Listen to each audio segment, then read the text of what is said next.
अथ श्री महाभारत कथा।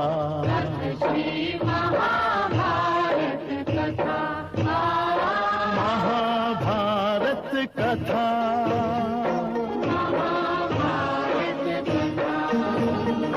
कथा है पुरुषार्थ की, ये स्वार्थ की, परमार्थ की, सारथी जिसके बने श्री कृष्ण भारत पार्थ की। कथा है पुरुषार्थ की, ये स्वार्थ की, परमार्थ की।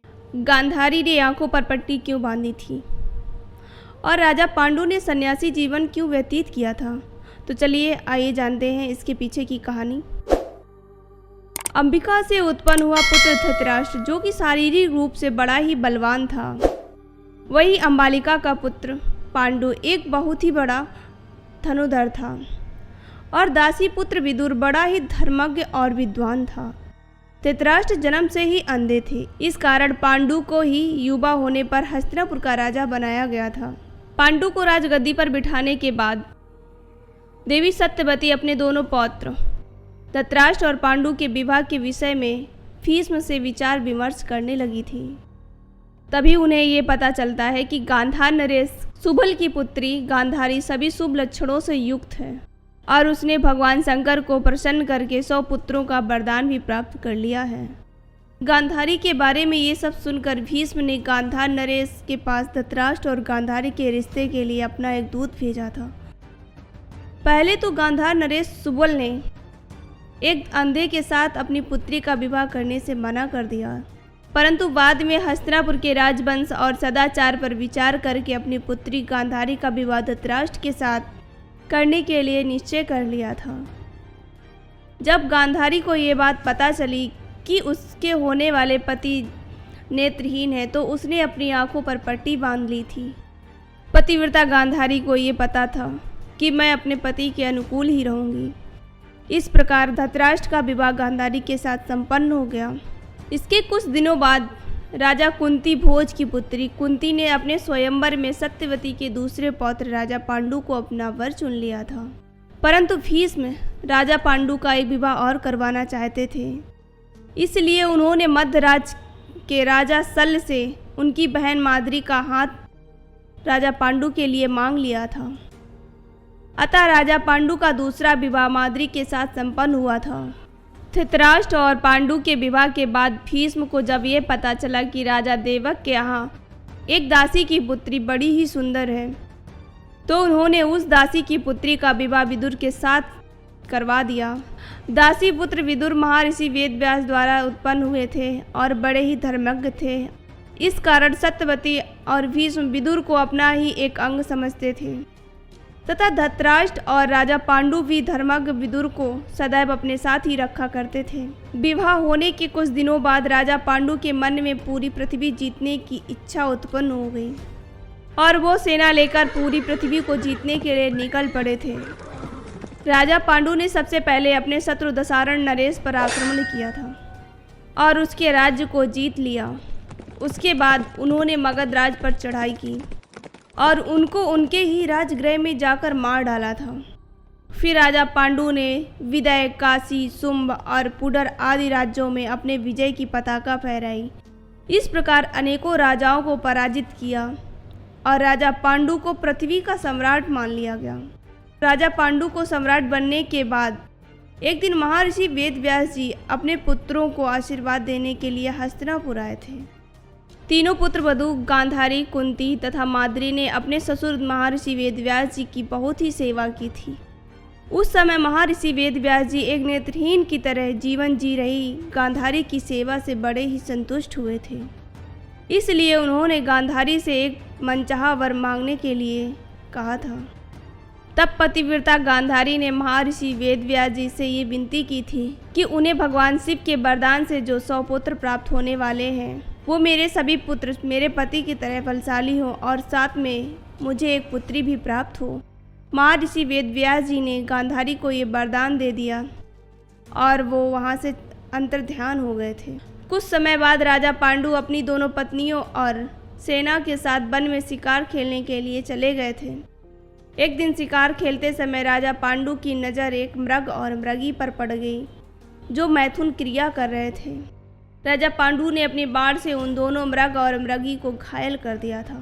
घायल होते ही वह मृग और मृगी मनुष्य रूप में परिवर्तित हो गए थे। वह ऋषि किंदम और उनकी पत्नी थी। किंदम ऋषि ने राजा पांडु से ये कहा कि मैं एक तपस्वी मुनि हूँ और मृग रूप में अपनी पत्नी के साथ विहार कर रहा था, इसलिए मुझे मारने से तुम्हें ब्रह्म हत्या तो नहीं लगेगी, परंतु तुमने मुझे जिस अवस्था में मारा है उसी अवस्था में जब तुम अपनी पत्नी के साथ सहवास करोगे तभी तुम्हारी मृत्यु हो जाएगी। राजा पांडु को ये श्राप देकर किंदम ऋषि और उनकी पत्नी ने अपने प्राण त्याग दिए थे। किंदम ऋषि के इस श्राप के बाद राजा पांडु ने बैरागी जीवन बिताने का निश्चय कर लिया था। इसलिए उन्होंने अपनी दोनों पत्नी कुंती और माद्री से ये कहा कि तुम दोनों हस्तिनापुर वापस चली जाओ और वहाँ सभी से ये कह देना कि मैंने संन्यास ले लिया है। परंतु दोनों पत्नियों ने राजा पांडु से कहा कि संन्यास आश्रम के अलावा भी कई और आश्रम हैं जहाँ हम और आप काम की इच्छा त्याग कर साथ रहकर तपस्या कर सकते हैं। पत्नियों की ये बात सुनकर राजा पांडु ने फिर ये निश्चय किया था कि वह संन्यास आश्रम के स्थान को छोड़कर हम सब वनप्रस्थ स्थान पर रहेंगे और वहीं हम सब तपस्या करेंगे। ये निश्चित कर लेने के बाद राजा पांडु और उनकी पत्नियों ने अपने सारे राजसीय वस्त्र ब्राह्मणों को दे दिए और ब्राह्मणों से कहा कि आप लोग हस्तिनापुर जाकर भीष्म जी से कह देना कि पांडु अपनी पत्नियों सहित वनवासी हो गए हैं। और उन ब्राह्मणों द्वारा जब ये समाचार भीष्म जी को मिला तो बड़े ही दुखी हो गए थे। उसके बाद उन्होंने माता सत्यवती विदुर के साथ विचार विमर्श करके हस्तिनापुर की गद्दी पर धृतराष्ट्र को राज्याभिषेक कर दिया। हस्तिनापुर के राजा बनने के बाद नेत्रहीन धृतराष्ट्र ने अपने चाचा भीष्म तथा भाई के समान विदुर के सहयोग से ठीक प्रकार से राज प्रशासन करने लगे थे।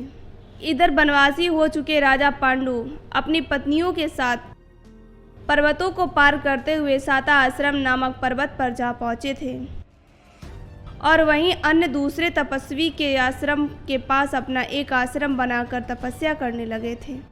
धीरे धीरे उस पर्वत पर तपस्या करने वाले तपस्वी से राजा पांडु के बड़े ही मधुर संबंध बन गए थे।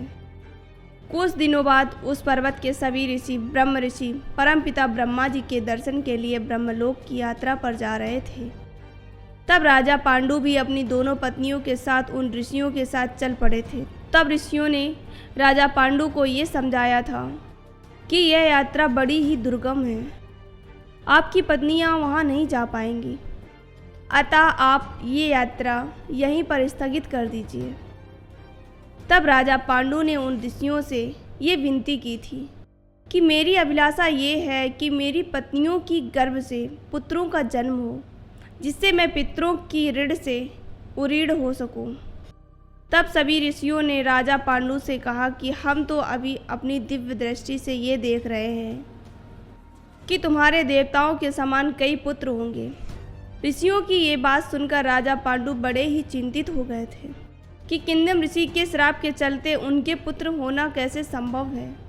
अपने पति राजा पांडु को इस तरह दुखी होते देखकर देवी कुंती ने उनके पास आकर ये कहा था कि जब मैं छोटी थी तब मैंने अपनी सेवा भाव से दुर्वासा ऋषि को प्रसन्न कर लिया था। उस समय दुर्वासा ने प्रसन्न होकर मुझे एक मंत्र दिया और कहा था इस मंत्र का जाप करके किसी भी देवता का आवाहन कर सकती हो और उनसे पुत्र प्राप्त कर सकती हो। देवी कुंती की ये बात सुनकर राजा पांडु बड़े ही प्रसन्न हो गए थे और उनकी सारी चिंताएं दूर हो गई थी।